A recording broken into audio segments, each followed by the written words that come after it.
And what is up, Sandshark fans? We are back for another edition of the Sandshark Rewind. Brackin Lambert alongside my co-hosts, Justin, Jarrett, Wes Kerr. Fellas, JJ's been a minute. How you doing, man?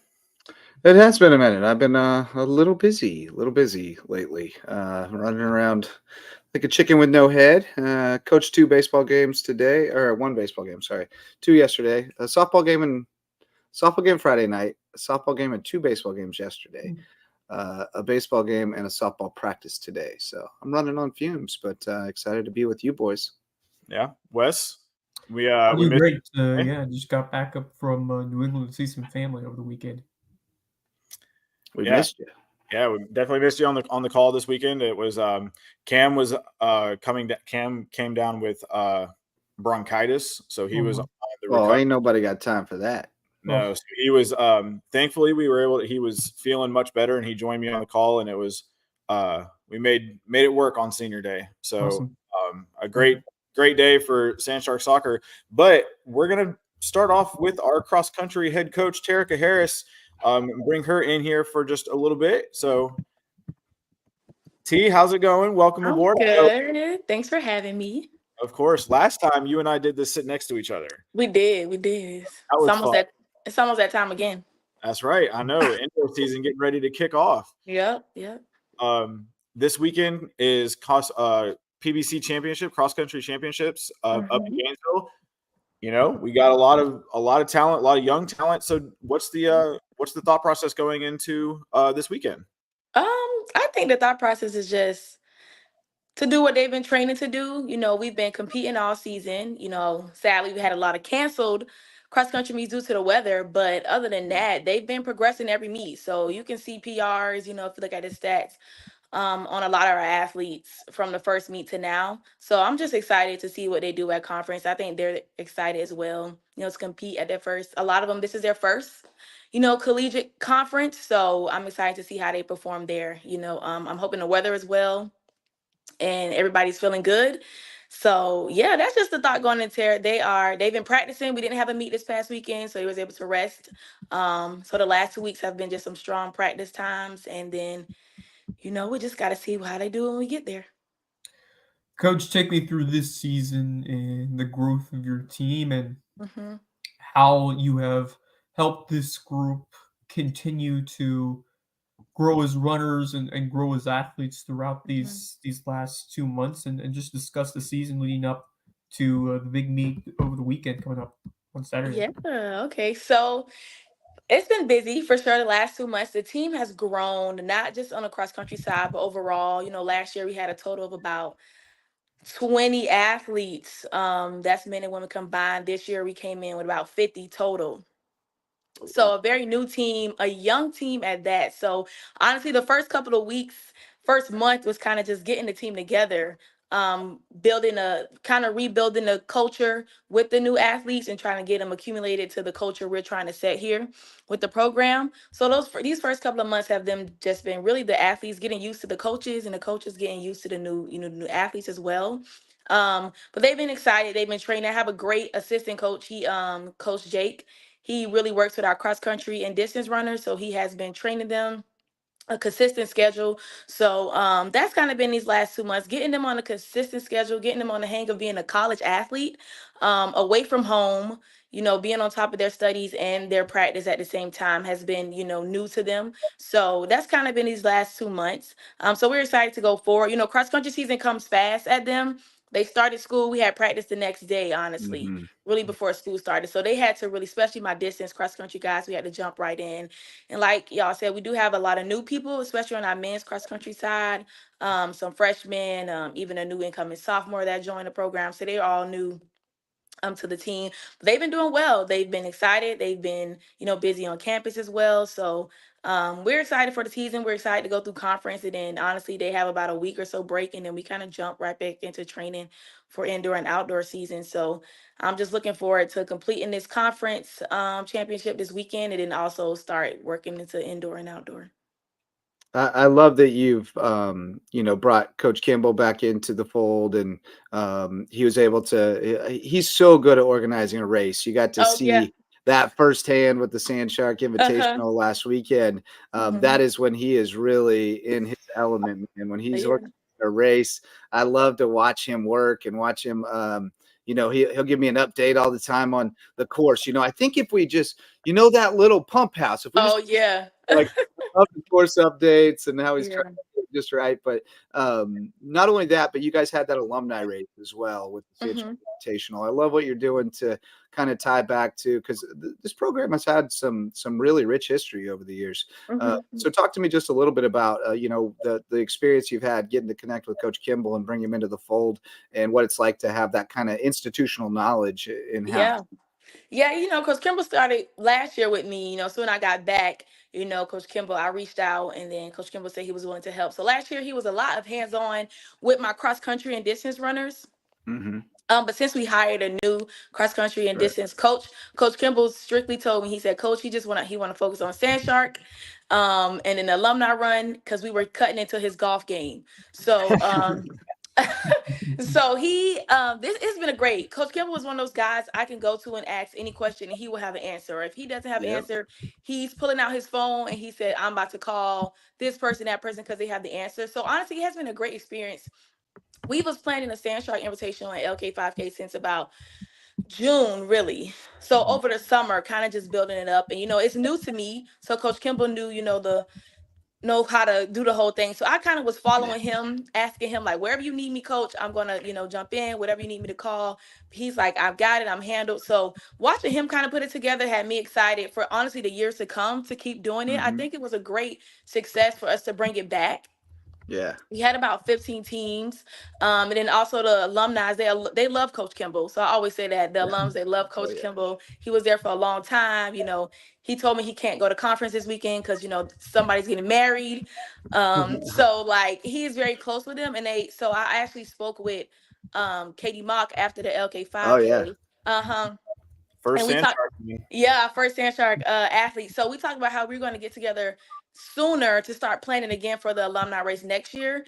So we can start and really get it out in the community, really reach out to more alums this time and give them a little more time to prepare to come. So we are definitely so it's definitely been great working with Coach Kimball, and I'm excited. Long as he wants to stay, I told him he can stay around. I won't get rid of him.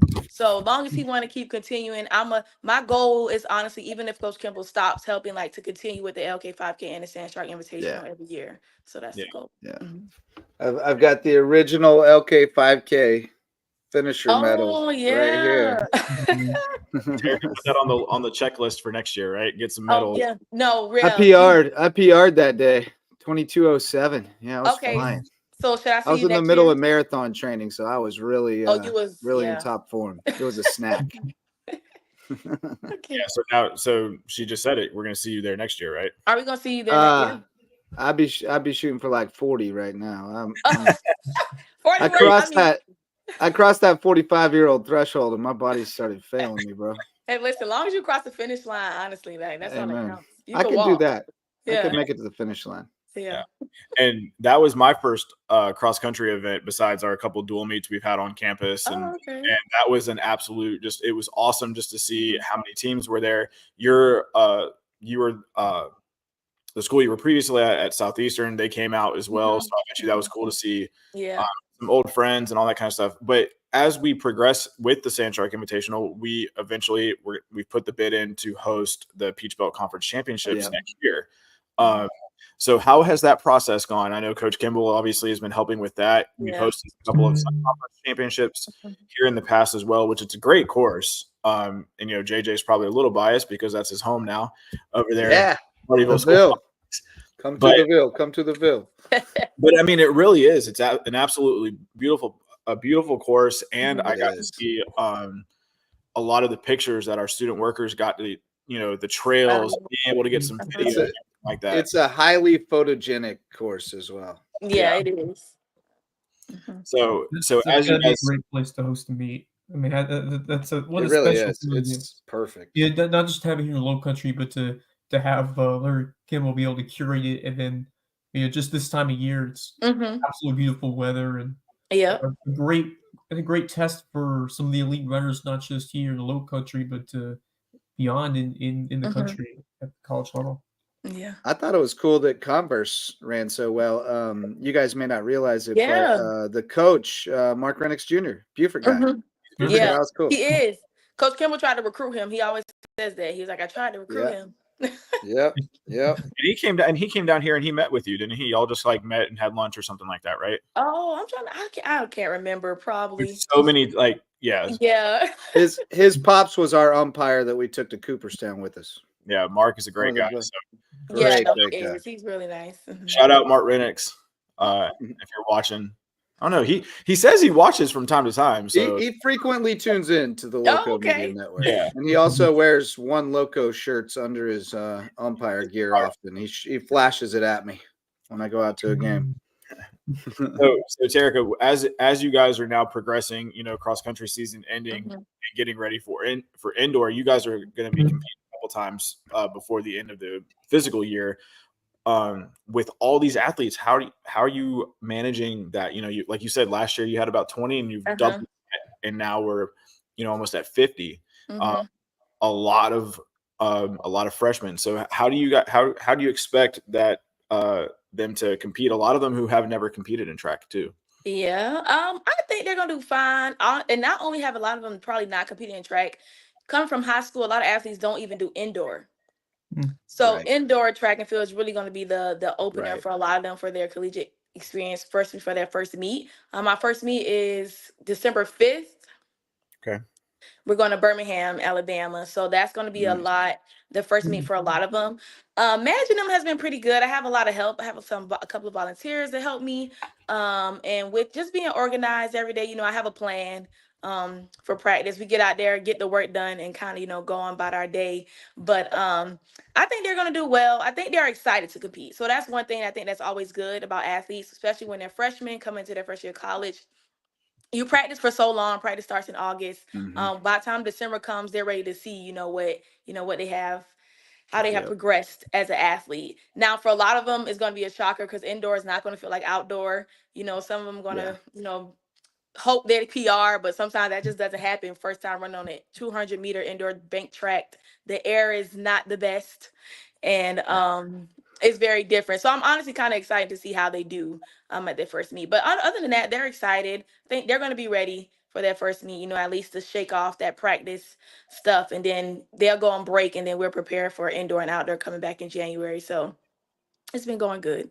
Obviously, there's such an important individual characteristic in terms of the sport, but you're competing at the end of the day as a team. You might be running on your own, and you're not competing with your teammates, but you're competing as a team in the end. But on that note, talk about how this group has bonded together. Now you've helped this group bond even further as this year has gone on through practices and just beyond that in their college life.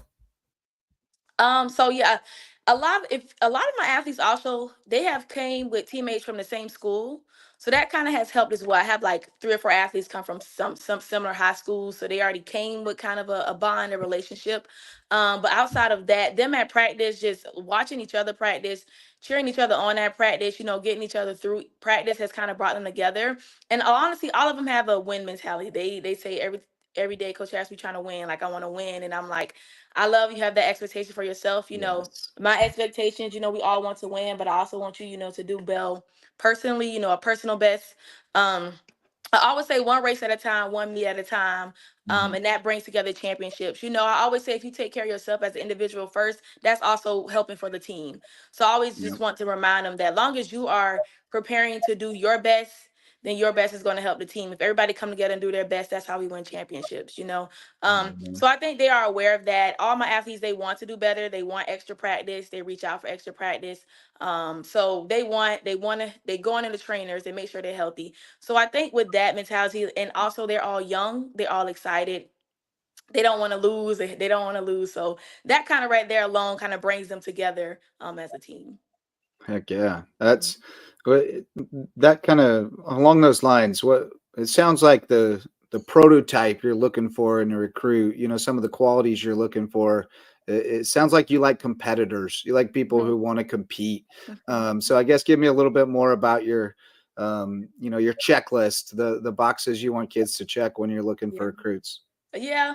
Well, first I always say the first box is just a student first.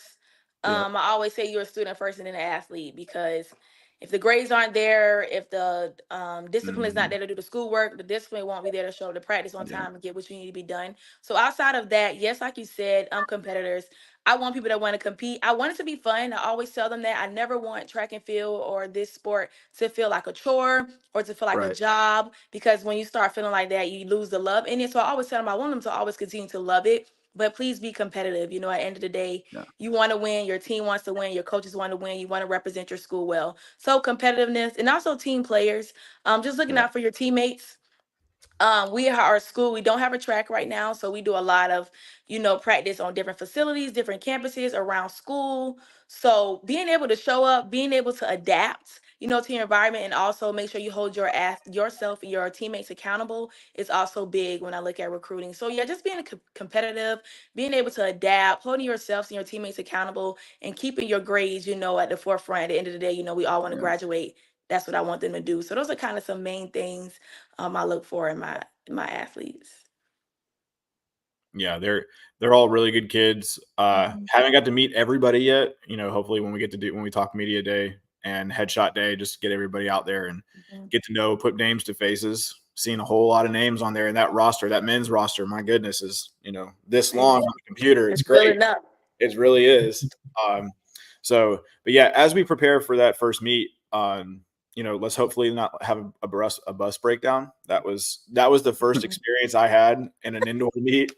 Yeah, let's hope not, especially because it's a further drive too. No, we'll be fine. I'm speaking over. It's gonna be a smooth meet. I'm excited to see them go up and compete against some other teams. And then I think that once they do their first meet, I think that's when it really settles in, like, oh, this is it, we're here.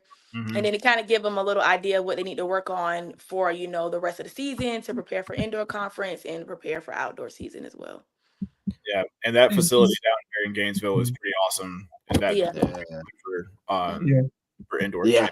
Camp. Yeah, that's got to be cool for the kids. Yeah. I mean, feels pretty D1 for the weekend when you're running on the Gators track, right? Oh yeah. Yeah, it's pretty sweet. Yeah, talk more about some of these cross-country athletes. Several low country connections, including Sophia Magia, who ran at Battery Creek, former Battery Creek Dolphin, and a couple others from Beaufort and from the low country of South Carolina. So just, tell me about these athletes and how they have continued to, as you mentioned, a lot of them grew up together and ran possibly for or against each other in high school. So, just talk about recruiting some of these athletes and how they've evolved and grown separate together, but also in their different ways as they have gone on as athletes. Yeah. So yeah, a lot of our athletes, we do have a lot of local athletes on the team. Most of the time we're recruiting anyway, I'm starting local. And it's a lot of talent where we are. It's a lot of talent in South Carolina and the surrounding counties. So we always looking local. Yeah. We love the low county. But one loco. Right. But so yeah, most of the time when they come here, it's mostly they want to stay close to home. So when they get on campus, it's like a little bit of freedom far away from home, but also at the same time not too far. So that always brings a sense of comfort already into the team, into the school. Like they're not too stressed about a lot because they know home is not too far. So they kind of settle in pretty well. And also, like you said, with them coming together from being previously teammates or previously competing against each other in high school, it's some sense of competition already there between each other, but also a sense of love and connection, which is good. My cross country group is very close. I seem to see that a lot with cross country. They run together. A lot of them room together, and then I always see they're always out together. If I see them on Instagram, they took a trip. They done went to the beach together. They're eating together, so it's like they build a connection on their own. And I think that's just because they run a lot together. They have this similar just similar things they like to do, but also differences. So I think once they say Coach Harris, I like running with him, but like he get up too early, or this is too late, or he eats this. So then they start to see like differences in each other, but at the same time though, they are very close. So even though they have their own personalities, but they all mix very well. I got some athletes, some of my cross country runners, they're very quiet. I got some loud cross country runners, I got some very vocal ones, but they still mend and mesh very well together, which I think that's what makes a team. You need differences in the team to actually pull it together. People holding each other accountable, people calling each other out. Sometimes it's all fun and competitive, but they have definitely grown. They're very disciplined. I would say that my cross country athletes are very disciplined. I mean, you have to be when you're getting up 6 a.m. to go for a run. The sun hasn't even came up yet, and you're getting Yep. up out of bed to go for sometimes a long run. You're talking 8+ miles. You're talking a lot on the body early in the morning before you even think. So they are very disciplined. I would say that about that group of athletes. So that's why I'm excited to see how they grow, not only throughout the season, but as each year goes. It's also as we recruit more people. I always tell people that I'm going to have a young team.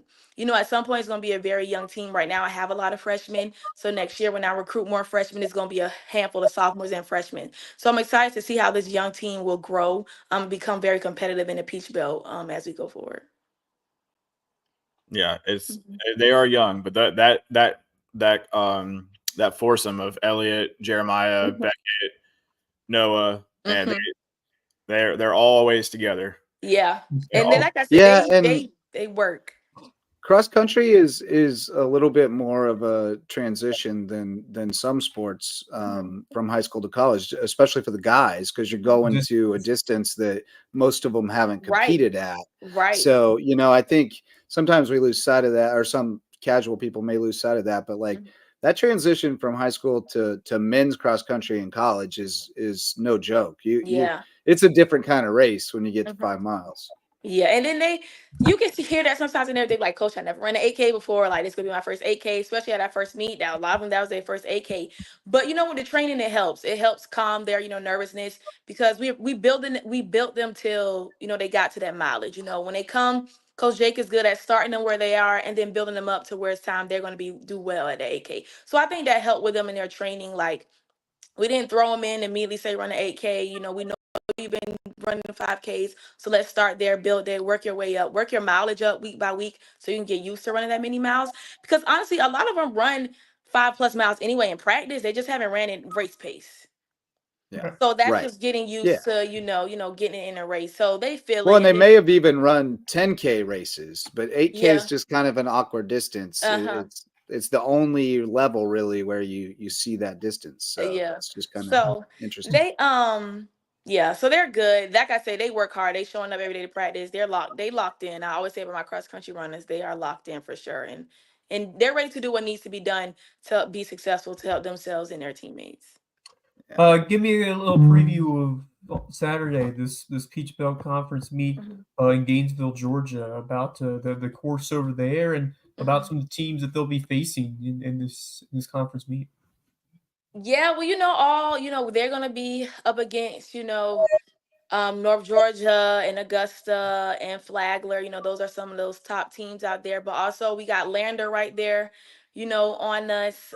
So yeah, those are kind of, the top teams. And then right now we're kind of polled at being close next to Lander, right next to Aiken, around that area. So I think going into this Saturday, their goal is to honestly, beat their best time, but also compete with those teams that has been kind of placed right next to us, where we know we're going to be kind of battling with or competing with. So just going into this weekend, we kind of look at, review what the season has looked like so far for us, kind of look at what some of the other teams have looked at, and kind of just set our goals on, doing the best they can, but also, going after some of those teams that's like right there in front of us in our reach.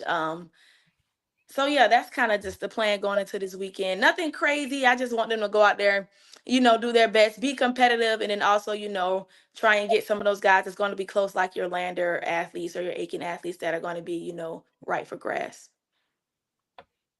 Yep, I'm looking forward to it. I got my juices flowing a little bit there at the Sand Shark Invite now. So I'm looking forward to Saturday too. That's going to be a busy weekend over here for all of us, but it's excited. So, well, thank you, Coach. I appreciate you coming on tonight, and let's put it on the schedule again. Maybe a week after next or so, and we can kind of recap cross country as we put a stamp on that one. Let's do it. Awesome. All right. Thanks, All right. Wes. That's Justin. Thanks, y'all. Thanks. Thanks, Zach. Appreciate Thank you. No problem. Be well. Bye. Terica Harris, ladies and gentlemen. Yeah, she's terrific. She was the perfect pick. She's a real deal. It was kind of a no-brainer. I sat in on her interview and interviewed a couple other people as well, but it was honestly, she's just a great fit for what we're trying to build here at USCB, and it's really terrific. So big positive energy. Like she brings big energy, and it's in a lot of positivity. She's the kind of team player you want in your camp for sure. So before we move on to kind of the rest of the season, talk a little bit soccer. The guys on the men's golf team are about to tee off tomorrow morning, 8:30 shotgun start at the Currahee Collegiate Invitational hosted by Anderson and Toccoa, Georgia. So that's the first 54 holes say that 5 times fast. Yeah. 36 holes tomorrow, and then wrapping it up on Tuesday. And the same 5 as last time is going to be out there for the guys Ellis Bright, Nikolai Holm, Eric Ringart, Eric Nord, and Aaron Williams are going to round out that 5 for USCB. And a really solid performance there at the Hurricane Invitational 2 weeks ago when the guy shot 8 under in the final round of that tournament. That was What a finish. great time. Yeah. So quick shout out to those guys. And the girls will be back in competition next week to wrap up their fall season as well. So let's talk a little bit of basketball before we move into our final segment with soccer. This weekend the guys kickstart their season. They travel to Atlanta and they're facing off with Georgia State for their first D1 competition in a scrimmage. It's going to be an exhibition contest, and I know that a lot of people are actually going to be traveling up to Atlanta to go watch this game. I mean, if I could spend 10 hours, 12 hours driving to Atlanta and watching the game and coming back, I would. I mean, why not? That'd be amazing. Yeah, but I'm pumped just the look of what this team can bring. You talk about the height and the depth that they're going to showcase. Just not just the shooting that's coming back and the team play that we have seen from this Ron Fidala coach group, but some of the improvements in terms of defensive opportunities with getting those guys at those center depth and forward depth to continue to add to that defensive, because you guys were running back and forth down the floor and scoring a bunch of points, and if you can continue to do that and up the defensive intensity, which we've seen at points throughout that first year, but I think adding those big men and really improving to what you got, I think we're going to see that in full force this year. I'm just really impressed of the athletes that were brought in and some of the transfers that they're able to obtain. Certainly, you hate to lose some, but at the same time, I'm pumped to see how these new additions fit the mold of this team and how they blend into the culture that's already there, and it just heightens my interest for what this season can bring on that guys team. Yeah, a lot of new faces, 6 new faces. We've talked about it before, but also, you lose Marcus and you lose Larry and Karan. Those were 3 pretty significant pieces there early on. But everything else is, you've got it there. You still got Kyle, you still got Kev, and then you add in a couple of guys. Jordan, AJ got some time to learn the playbook. KG is going to be back. Hudson, we talked about him being hurt. Alejandro, man, I'm looking forward to seeing Alejandro. I can't wait to watch Alejandro. He's going to be a big part of this. Dylan Lewis, who got hurt right there at the end of the Clayton State really game. Important. He was a really important player before that too. Yeah, but maybe the most important player on the floor. I think it really changed the dynamic when they lost him. He was a guy who always looked to set others up, and they needed that. But you got those 2, Alejandro and Dylan. Gosh. having a guy with 4 years of Division I experience at point guard. Oh my, that is an incredible asset. The way that guy's going to be able to facilitate. Yeah, and he didn't play a ton down at Florida Atlantic, but he was around. He's around. Well, he practiced against Division I. Final Four players every day. So iron sharpens iron. That guy's going to be ready for business. Yeah, Tasso, you can shoot. Tasso and Shea, Musa. I expect Musa to probably get some time out there. I want to see Musa. Dom and Christian, man, those two are in the gym constantly. Lucas is in there as time too. These guys are ready. Kyle, obviously being a guy from senior leader. Yeah, from IUP that came down with Coach Ron. And then Kevon also, coming in, really excited to see him. Caden, man, he's good. Don't forget Nolan. Get Nolan. Nolan, a lot of significant minutes last year. Yeah, 3-and-D guy. That's right. Pat. They live on those. That's when you have that 3-point shot, and then you can go back down the other end and D up, and just play some tight, strong defense on whoever you're going up against. And it just those kinds of guys, I think, really are the centerpieces of this team. And there's so many underappreciated players. I feel like, there were some big stars last year, but it seemed like you could go 8-10 guys deep and get good contributions out of everyone. And so everybody's got to roll. Yeah, that's what Ron Fidel does. He rolls them. He plays different groups of guys in and out. And when you're on the floor, no matter if it's if you're on the court for like a couple minutes, you're giving 100% effort on there. And so that's kind of the notion that he instilled for this team. And everybody's got a role that fit in really well. And there were some that we've seen throughout. We got some excellent passers and guys who are hitting it from the corner all year. But I feel like the guys who have been there and have known what the expectations are, I think that's important to bring so many guys back and so many younger guys back who are going to be here for a while, who have helped lay the foundation. And now a year in, they're only going to get better at what they do. And I expect this new group to really quickly find their role within this team. So it's a great vibe and energy that Fudal has instilled, and that rubs off on the fan base and the student section, everybody at these games, and how hyped they get.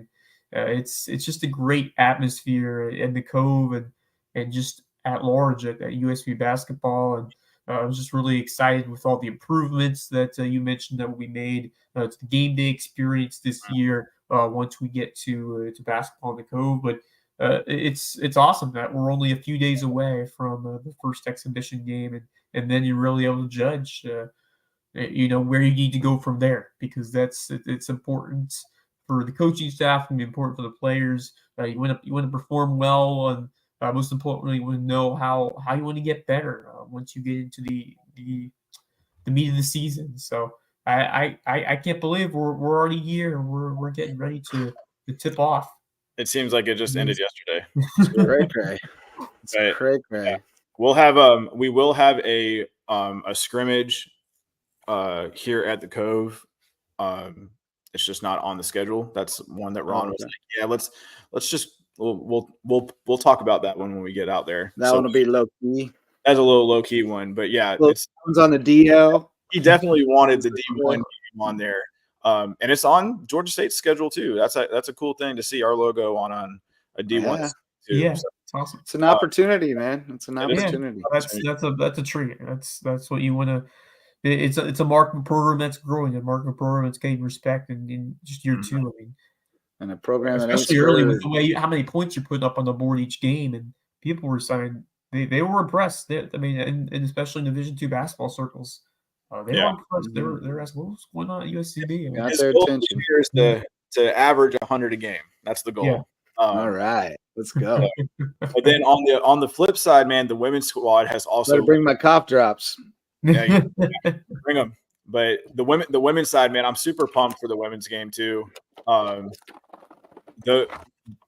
those 4 freshmen, we've talked about them before with Ashley, Ellie, Brianna, and Audra. Those 4 coming in, you get bringing some size with Brianna and Audra, and then you also bring back everybody.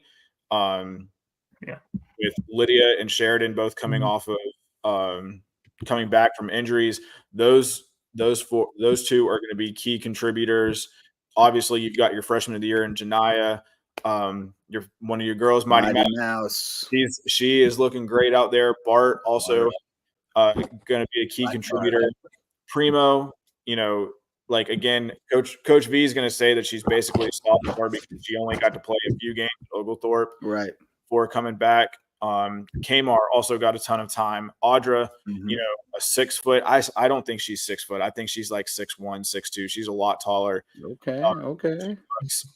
Maddie is going to be she's going to be a force. She watching her over the summer and watching her. Well, she should get to play away from the basket a little more than she did last year, right? Because she had to play a post last year, and that's not really her game. She likes to play facing the basket and take and shoot. Yeah.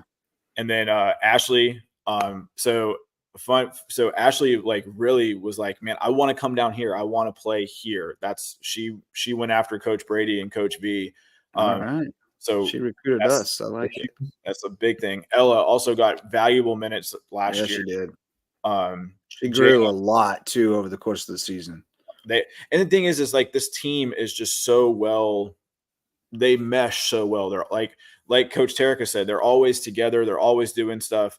Jada and Tania are working the gym. Shania is one of the student supervisors in the gym.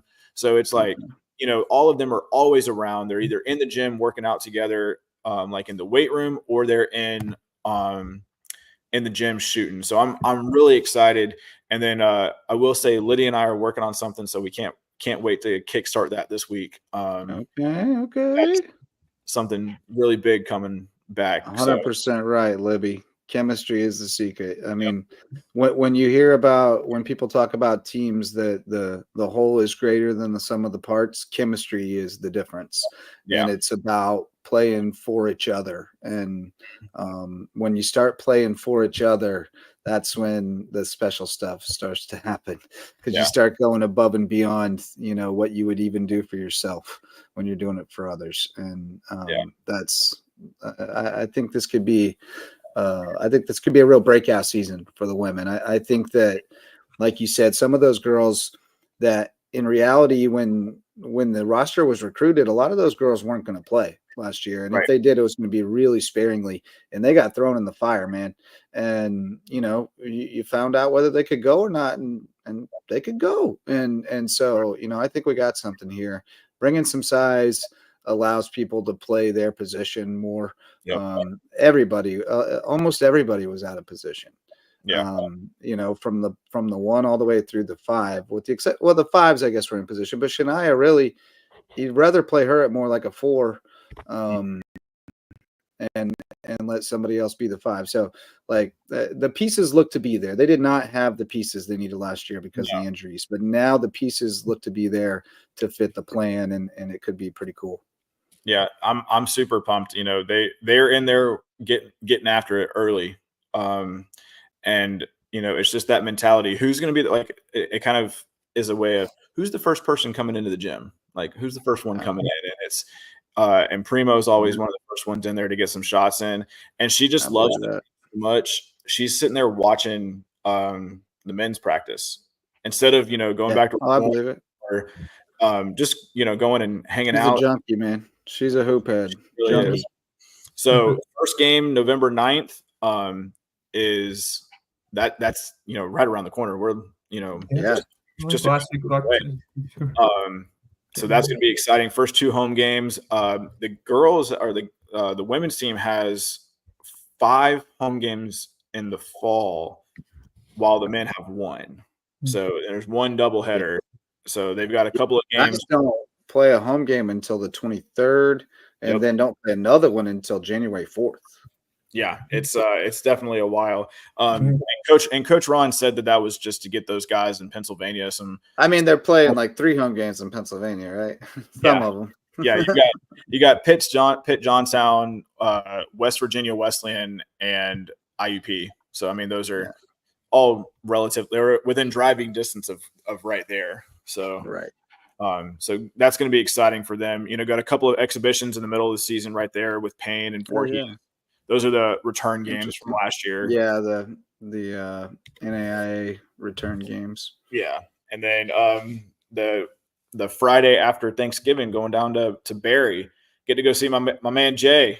I swear, I talk to Jay more now than I did when he was here. We talk almost every day. It's great though. Love talking with Jay. That's funny. Yeah, so I'm gonna go down to Barry, down to Miami Shores with them, and then you get Barton, and then who else? Lee's McRae. I think that's the last home game before.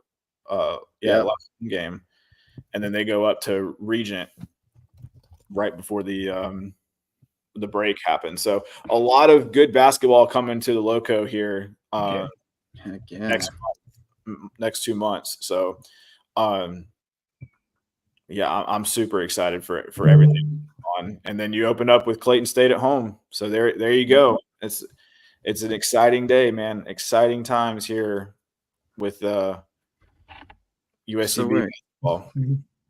We got a game at Augusta here, though. Is that a non-conference game? Oh no, I don't know why it's not saying a conference game. It should be a conference game. Yeah. December 7th. Is that the accurate date? It's that early? They're not in December. Yeah, it is. Okay, so I'm glad you guys we actually have it up. I got to go in and make sure they get marked as conference games. Yeah, no, that's right. Yeah. None of them are Right, the rare December conference game. Yeah, so that is get that fixed. Yeah, I'll go in and actually do it right after we get done here. That is troubleshooting and editing the website in real time. It's actually a really useful thing because as I can attest, when you're the only eyes on your website, a lot of times, man, a lot of things can slip through. Yeah, you need somebody else to come in behind you. So, but exciting times. I'm telling you, man, I can't wait to see what's going to happen with both of these teams. Like we said before, Ron's fast-paced offense, you can go in there and basically run a line change every 3 or 4 minutes with 15 guys, and then throw in a couple and get those guys a little extra time on the court. And then the girls, man, I'm super pumped to see how all of them like play together. I'm just psyched to finally get to see Lydia play in Boston. Yeah, I got to see them one time. Well, not Sheridan. I got to see Lydia during our little dry run scrimmage inter squad game that we had before she ended up getting hurt last year. So, she's a baller, man. She's going to be a difference. I really do think so. I can't wait to see her play. But that transition, man, that's going to bring us into the last fall sport of the year. Kind of as we're still going on, that November 9th date is something that we're kind of circling on the calendar right now because that is the first round of the PBC Conference Championship for soccer. And that could very well be a very interesting game. So that game time is very tentative for the women's game because right now we're in 4th place in the PBC standings for women's soccer. And that is very meaningful. Top 4.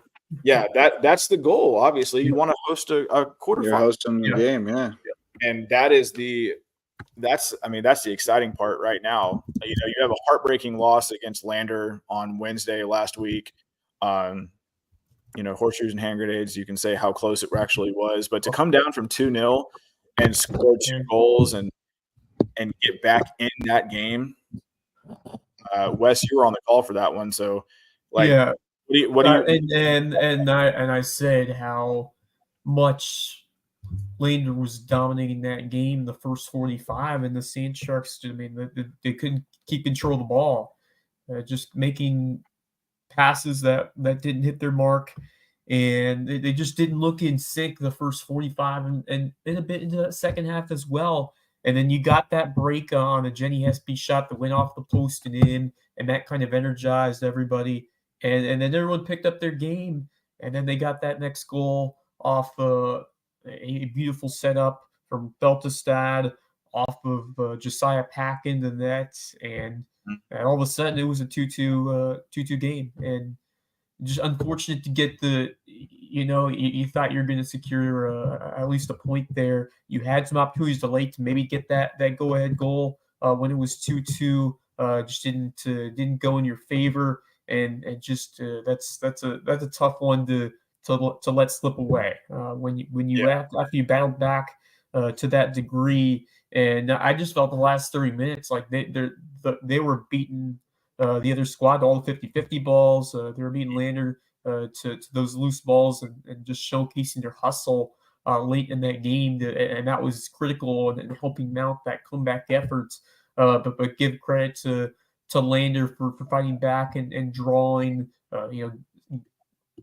getting the ball to the Sand Sharks third, and then drawing the opportunity for the game-winning penalty. And just unfortunate for that to come into place there at the very end with 3 minutes to go. But to come back on senior day, an emotional game as it always is, to honor 10 outstanding members of the class of 2025 and deliver a 4-0 result in a game that you'd expect to win, but a dominant performance. And I think what impressed me the most, and I'm not sure if you were in tune about this. I'm sure you were. Let me look up the box score because I believe in this match, USCB did not allow a single shot on goal from Albany State. Wow! They didn't allow a shot. Not just a shot on goal, a shot. Not even a shot. Holy cow! 40 more than nothing shots for Buford. 15-0 shots on goal. That's complete dominance. Yeah, and we've talked about this before, and we've mentioned it a lot of the times. And I spent some time with Dan Saturday night or last night after the game. We don't have that definitive goal scorer we have Mari. Yeah. Mari was, she just knew this is it. I'm going to get it. Like the Aiken game last year, you're winning in the final seconds, and that one pass from Sin to Mari, you just knew right then she's going to put the ball in the back of the net. We've had difficulty scoring goals this year. There's no plain way of saying it. We just haven't scored many goals. It's hard to find. But I think honestly, it's when you get that game and you roll in a couple of games, you lose Sophia Willis. She scored. I believe she and Savannah are tied for the team leading goals now with 4. But you lose Sophia right after the North Georgia game, and she's down with an injury right now, so we don't know whether or not she's going to be back for the rest of the year. And she was kind of that player that you would, that she could find the back of the net. I expected her to kind of, after seeing how the ball was finding her and her way of finding the back of the net, it was she was the one who was going to be, okay, hey, this is going to be the one to keep scoring. Savannah has that knack of finding the back of the net when you need it. And then also Jenny's been able to do the same thing. Josiah has found scored a couple of times here. And it was just a great thing to see, on Saturday, to get them those 4 goals, both two firsts. Kensington Daigle, she picked up her first goal, and so did Ashley Harford. So I know that made them feel really good. And then obviously that was a game that you expected to win, because no disrespect to Albany State, but they're not the same caliber team as we are. And it was a non-conference matchup, so you're not having to worry about whether you get points or anything like that. But it definitely was. It was an emotional day. You had 10 of the 12 seniors. Aaliyah White and Adriana Martin were honored last year, and they chose not to participate in the senior festivities this year. And that was it. You had the 10 seniors and Bella Estevez, who were on the pitch right there to be there. and it was extremely the amount of experience on the pitch at that time on the field was uncanny. I mean, Sin's got a couple thousand minutes on there. Emily's got nearly 4,000 minutes between the pipes. I mean, you just got to look and see how much time was there. Yeah. So I mean, but it kind of felt like the first half, it was like, man, they can't find it. And then once you make a couple of those changes and you kind of see what is happening, what's working well, and I'm telling you right now, Cassie Martin has been a huge difference maker. She really has. And she hasn't been afraid shooting from long distance as well. She's got a heck of a shot and just great field awareness and just all the factors of a tremendous versatile player. And playing with her, Adriana Martin. I mean, that's got to mean something to her as well. Adriana was such a mainstay. So many terrific seniors in this class who have made, and as you mentioned, they were part of this transition process because they, when they were freshmen, they were still playing the Sun Conference, and then the year after, they're playing the Peach Belt, and so that's a big step up. And the way they took it in stride so easily, and obviously there were some growing pains, but like the way they competed right away. I remember in 2022, I mean, they started off like 5-0, and Emily Worrell's picking up shutout after shutout, and it's just that laid the foundation for what this class has done from there. And it's a special team to watch. I think there's some unfinished business from what we saw at the end of last year with the tough loss in the conference tournament. So I think getting a home game would be huge. Getting a win in the conference tournament would be everything for this group program as well. Yeah, and I mean the Peach Belt is wide open right now. I don't know if you guys like. I don't like the idea of like standings watching and scoreboard watching, anything like that. We still got a couple weeks of game to play. Right. Big one on Tuesday against Flagler. That's a huge contest in terms of the standings. Yeah, but you got to be right below you. Date, right, and then you circle that November 11th date, because of if we do end up in the top 4, we're hosting a playoff game, and that's gonna be a busy day, which is all good. We would rather have that. Well, that's what that would be Saturday the 9th.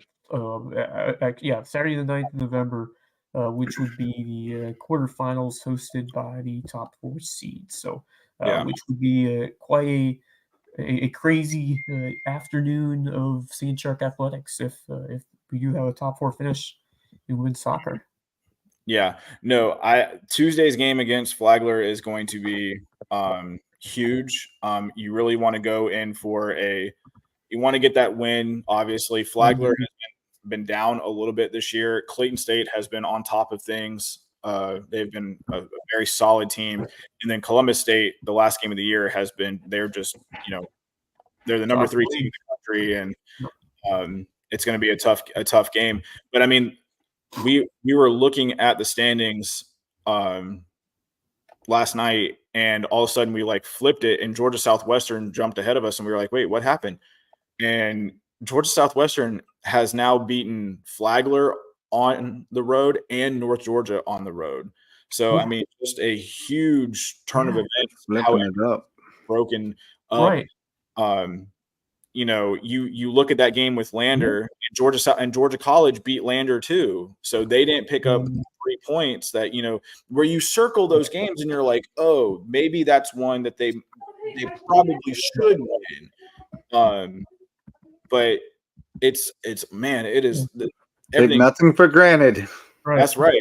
So you look. I mean, especially in soccer. I mean, we've all seen a team that just it comes down to a few. There's only one script by which they can possibly win the game, and they execute it to perfection, and they win it. And it's a long shot, but in soccer it can happen. I mean, you can park the bus all day and hit one counter, and it can happen.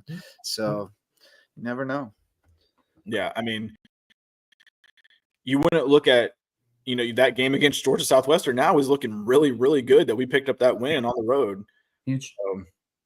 That puts a big punch on Tuesday's game with Flagler. You go in and you get that win. You can be tied with North Georgia for the second spot. they'll obviously hold the head-to-head. But now you're looking at those last two games, or the next two games, Flagler and Clayton State, is really, really important games. You don't want to write off a home game, but when you have the number 3 team in the country coming in, you kind of look at it and say, okay, you're going to play the best you possibly can, but they're 11-0-1 and 5-0 in the conference.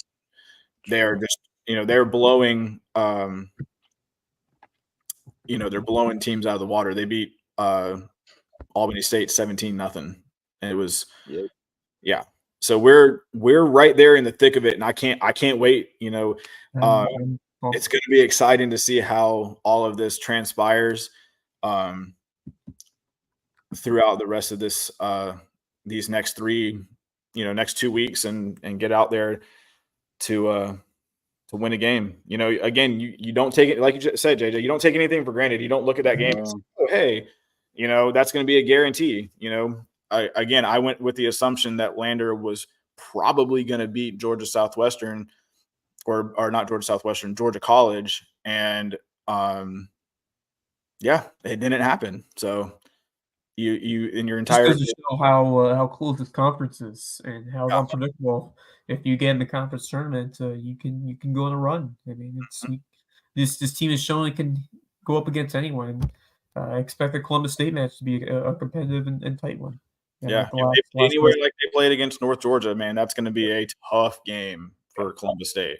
And if they play anyway, they've played like against Lander, that second half against Lander and against Georgia College. That game, that tie was a battle. It was definitely a tough game. So, but an exciting weekend here for USCB. Flagler at home on Tuesday, Clayton State on the road on Saturday, along with the cross country championships. And then on Sunday will be the last home fall softball game. Yeah. It's going to be the Allie Simmons game. So we've JJ, you and I obviously know Allie. Wes, I don't know if you had the pleasure of meeting her or not, but Allie was a stud when she was here. She was a student coach when she finished up her degree, and then came on as an assistant coach for under Coach Heberling.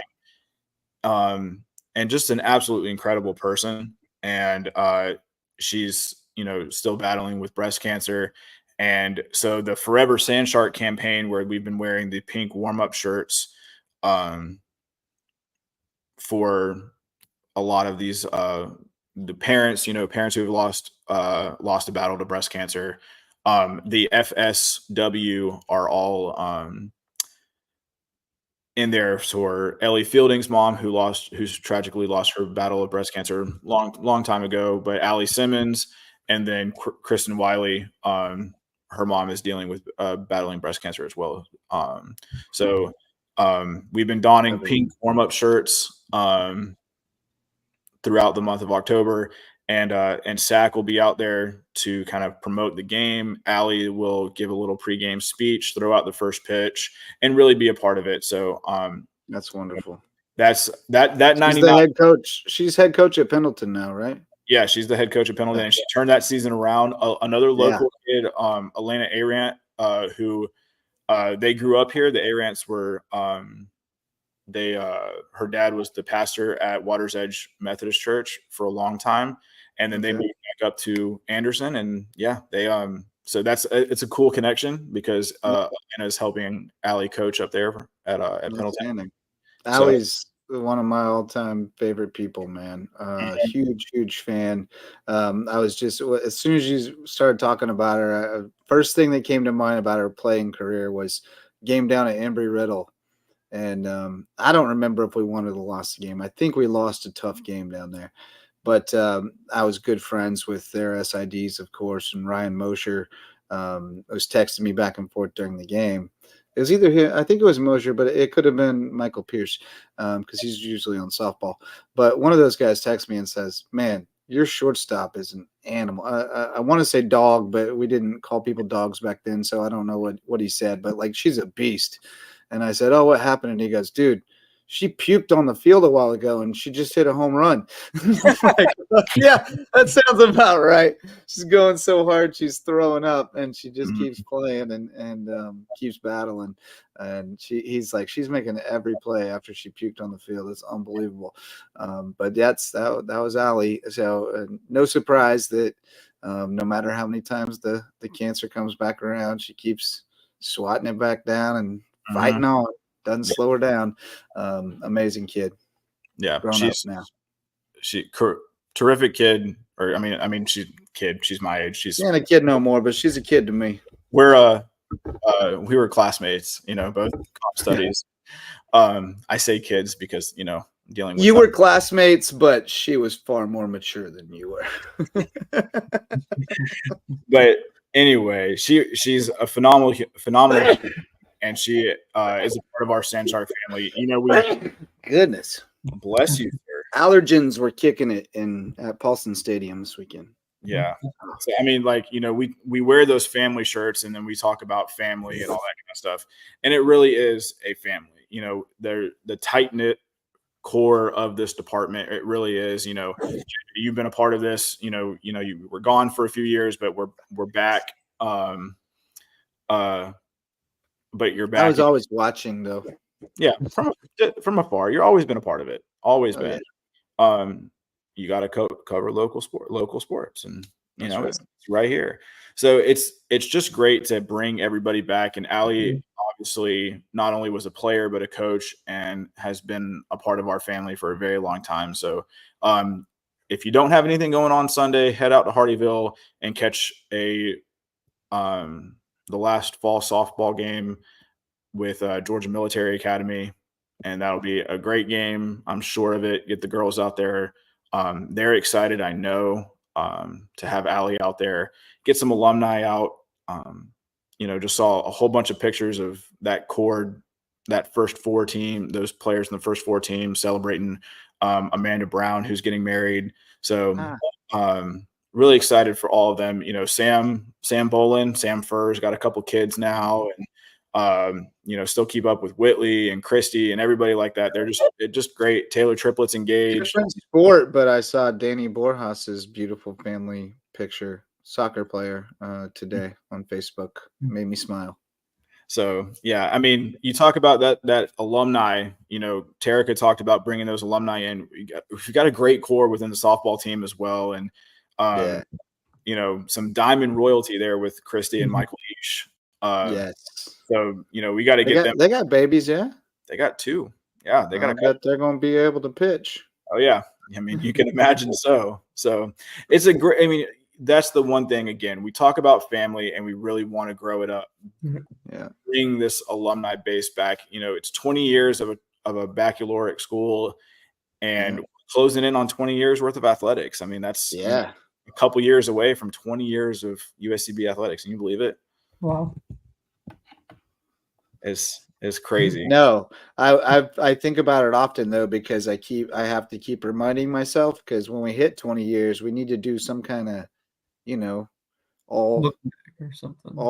all-time team from USCB. Like, I would love to sit down and talk through kind of.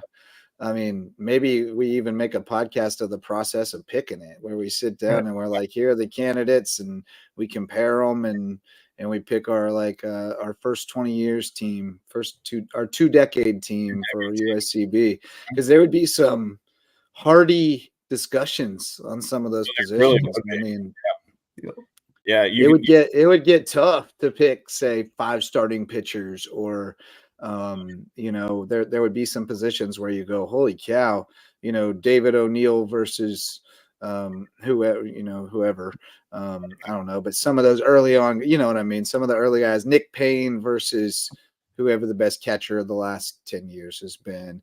All those kind of, or Nick Payne versus Nishatka, I mean, Payne played a lot more games, but Nishatka was super productive. And the year that he played for us, we went to the World Series, so it would be fun. It would be really fun exercise.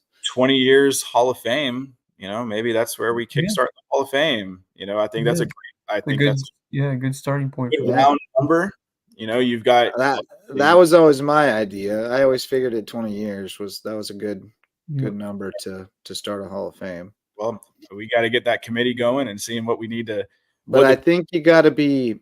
If I could give you any advice about the Hall of Fame, I would be selective. I would be highly selective. Yeah. I mean, I think it's got to really mean something, and I think it's got to be. I don't know. That's all I'd say. Is I see some of these high school halls of fame, and they get a little fast and loose with Hall of Fame.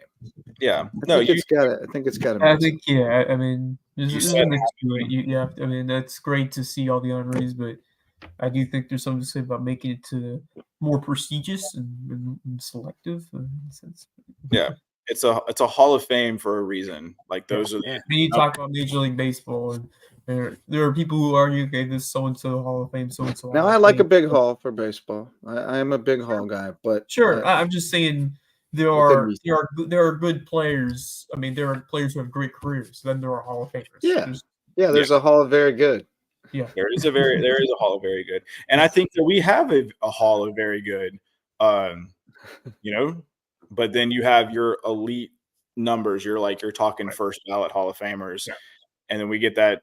To get that committee a part of it and start building who do you think and now, I mean, the stuff that I've started to think about is the transfer portal. How do you deal, how do you get this in here? I think one of the requirements is that you graduate from the university. I think that's a huge part. I would completely agree with that. And then because but do you hurt the kid who comes in 2 years and has a stellar 2 years because, oh, hey, you didn't make a 3-year, you didn't play here for 3 years. I think so, because here's the thing: you forfeited your Hall of Fame eligibility the day you left. You might make it in their Hall of Fame, but the grass was greener over there, so you go on to their Hall of Fame. You're not in ours. We appreciate your time and service, and we wish you well, but you're not going in our Hall of Fame. That's my feeling personally. I mean, but so you have those players who maybe leave after 2 years, but what about the players who come in and finish their careers here? That's who might have a stellar career. Kevin Libby says a Hall of Fame celebrates those who define the culture. So not a one and done. Yeah.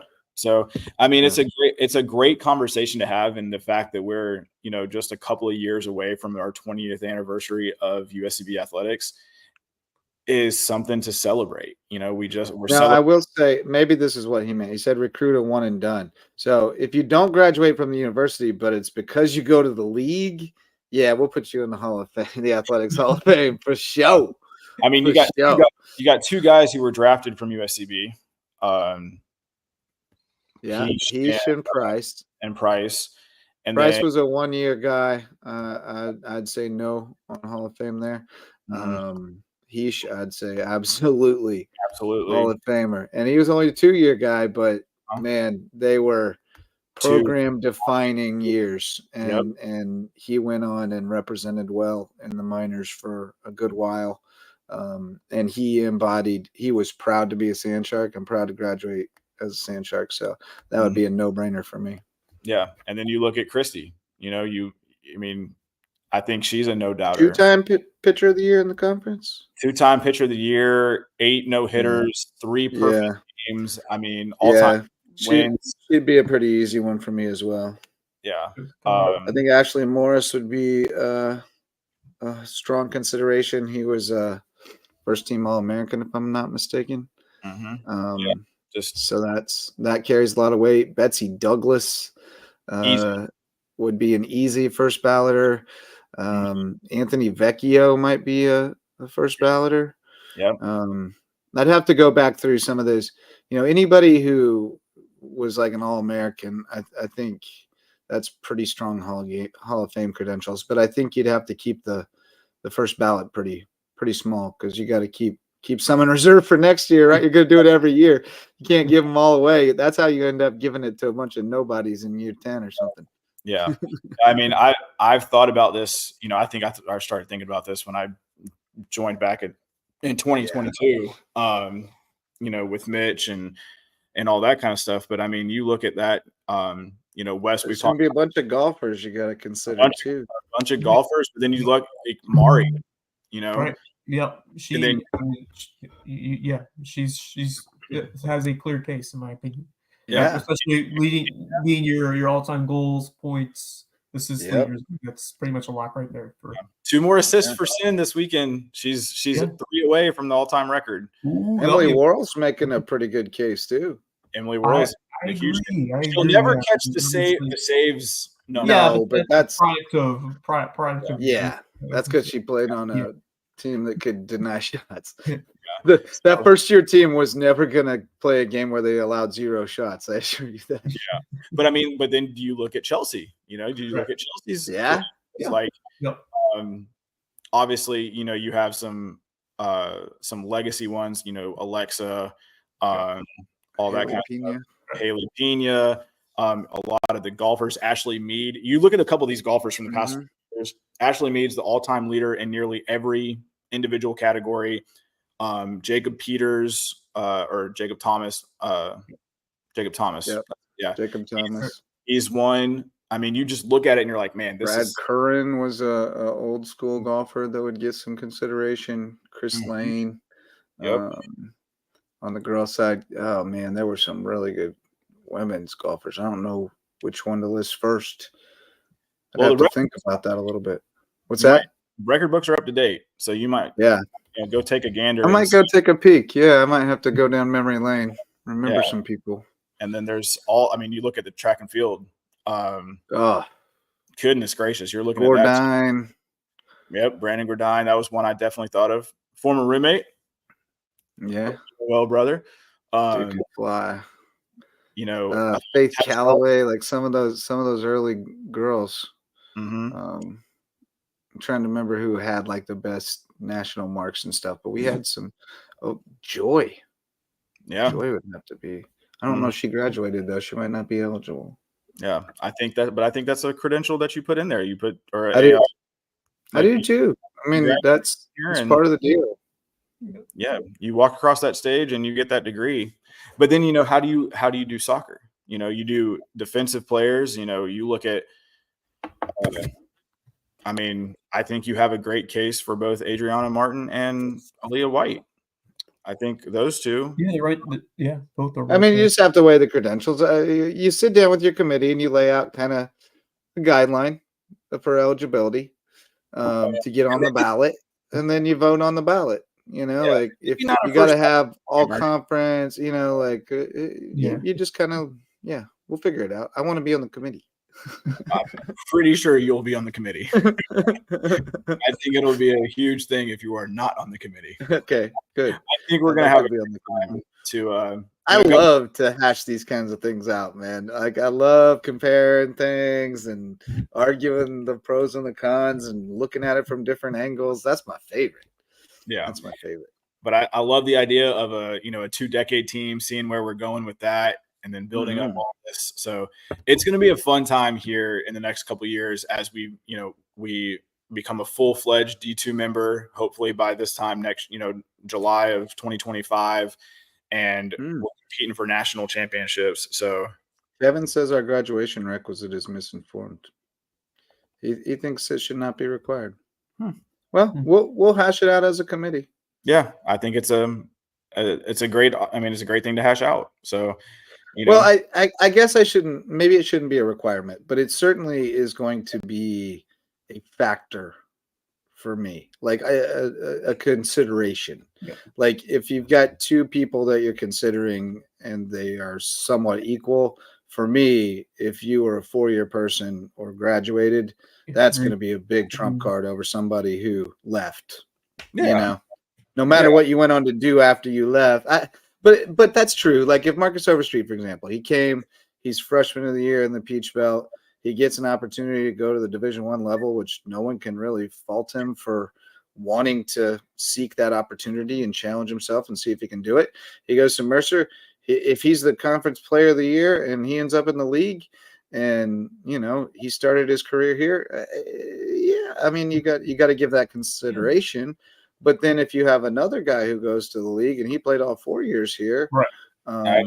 Or what if Alejandro Relat has a phenomenal year.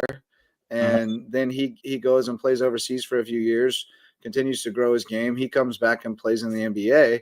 They each played 1 year here, and maybe he's the newcomer of the year in the conference. So they've each got a conference honor, superlative honor, but one of them graduated here and one of them graduated from Mercer. Yeah.